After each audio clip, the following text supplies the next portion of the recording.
नमस्कार, आप देख रहे हैं एसटी न्यूज चैनल 24/7। शुरुआत करते हैं आज के मुख्य समाचार से। उत्तर प्रदेश के उप मुख्यमंत्री केशव प्रसाद मौर्य मंगलवार 16 जुलाई को दिल्ली पहुंचे हैं। डिप्टी सीएम मौर्य दिल्ली में भारतीय जनता पार्टी के राष्ट्रीय अध्यक्ष जेपी नड्डा से मुलाकात कर सकते हैं। इस मुलाकात को लेकर उत्तर प्रदेश के सियासी गलियारों में हलचल मच गई है और कई तरह के कयास लगाए जा रहे हैं। इससे पहले लखनऊ में हुई बैठक के बाद केशव मौर्य ने बड़ा बयान दिया था। उन्होंने कहा था, संगठन सरकार से बड़ा है और हमेशा रहेगा। लोकसभा चुनाव 2024 में यूपी में खराब प्रदर्शन के बाद लखनऊ में बीजेपी की यह पहली बैठक थी जिसमें हार जीत को लेकर मंथन किया गया था। डिप्टी सीएम केशव प्रसाद मौर्य ने कहा कि बीजेपी में संगठन सरकार से बड़ा है, बड़ा था और हमेशा रहेगा। सरकार से बड़ा है।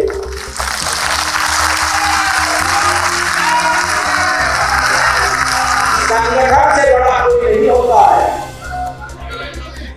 इस बैठक में मुख्यमंत्री योगी आदित्यनाथ ने भी अपनी बात रखी और कार्यकर्ताओं में जोश भरा। सीएम योगी ने अपने भाषण से कार्यकर्ताओं में उत्साह भरते हुए कहा था, लोकसभा चुनाव का परिणाम जो भी आया उसे लेकर बैकफुट पर जाने की जरूरत नहीं है। हमने काम किया है और प्रदेश को माफियाओं से मुक्त किया है और अब यूपी में सुरक्षा का माहौल है। 500 सालों के लंबे इंतजार के बाद अयोध्या में राम मंदिर का निर्माण किया है। लोकसभा चुनाव 2024 में यूपी में बीजेपी की करारी हार के बाद पार्टी ने चिंतन बैठक की। लखनऊ में आयोजित इस बैठक में बीजेपी के राष्ट्रीय अध्यक्ष जेपी नड्डा और मुख्यमंत्री योगी आदित्यनाथ भी मौजूद रहे। इसी दौरान यूपी के डिप्टी सीएम केशव प्रसाद मौर्य ने ऐसा बयान दिया कि पूरे प्रदेश में इसकी चर्चा होने लगी। मैं पहले कार्यकर्ता, बाद में डिप्टी सीएम केशव प्रसाद मौर्य। बैठक के बाद डिप्टी सीएम केशव प्रसाद मौर्य ने कहा, मैं सदा कहता हूं और यहाँ कार्य समिति, प्रदेश और देश के नेतृत्व के सामने कह रहा हूं कि संगठन सरकार से बड़ा है। संगठन से बड़ा कोई नहीं होता है। संगठन सरकार से बड़ा था, बड़ा है और हमेशा बड़ा रहेगा। पार्टी के कार्यकर्ता के नाते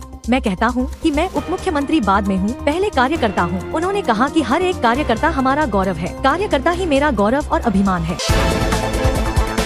उत्तराखंड की बद्रीनाथ और मंगलौर विधानसभा सीटों पर हुए उपचुनाव में बीजेपी को करारी हार का सामना करना पड़ा। इसके बाद पार्टी हर स्तर पर गहरा मंथन कर रही है। आगामी निकाय चुनाव, पंचायत चुनाव और केदारनाथ विधानसभा उपचुनाव में कैसे विजय हासिल की जाए, इस पर चर्चा हो रही है। तीरथ सिंह रावत ने कहा कि उपचुनाव के दौरान प्रत्याशी का चयन सही नहीं हुआ। केदारनाथ उपचुनाव के लिए प्रत्याशी के चयन में कार्यकर्ताओं से बातचीत जरूरी है। विजय बहुगुणा ने उपचुनाव में मिली हार को छोटा भूकंप का झटका बताया। उन्होंने कहा कि पहाड़ों में ऐसे छोटे मोटे झटके आते रहते हैं, लेकिन हिमालय अपनी जगह नहीं छोड़ता। केदारनाथ चुनाव को कठिन बताते हुए उन्होंने कहा कि इसे आसान नहीं समझा जाए क्योंकि इससे देश की आस्था जुड़ी है। उन्होंने राहुल गांधी पर कटाक्ष करते हुए कहा कि अयोध्या सीट जीतने के बाद राहुल गांधी पूरे देश में घूम रहे हैं। बीजेपी के वरिष्ठ नेता और पदाधिकारी उपचुनाव की हार के कारणों का विश्लेषण कर रहे हैं। पार्टी को आगामी चुनावों में कैसे विजय हासिल की जाए, इस पर गहराई से मंथन कर रही है। केदारनाथ उपचुनाव के लिए सही प्रत्याशी का चयन और कार्यकर्ताओं से बातचीत जरूरी है। कार्यकर्ताओं को जोश और उत्साह भरने के लिए विभिन्न बैठकें आयोजित की जा रही हैं। इन सभी कदमों से बीजेपी आगामी चुनावों में बेहतर प्रदर्शन करने और अपनी स्थिति मजबूत करने की कोशिश कर रही है।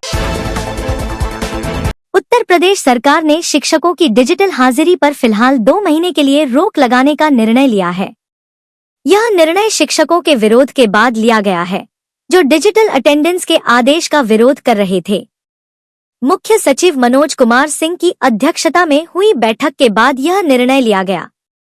इस मुद्दे के समाधान के लिए एक कमेटी का गठन किया गया है, जो सभी पक्षों के साथ बैठक कर विवाद का समाधान निकालने का प्रयास करेगी।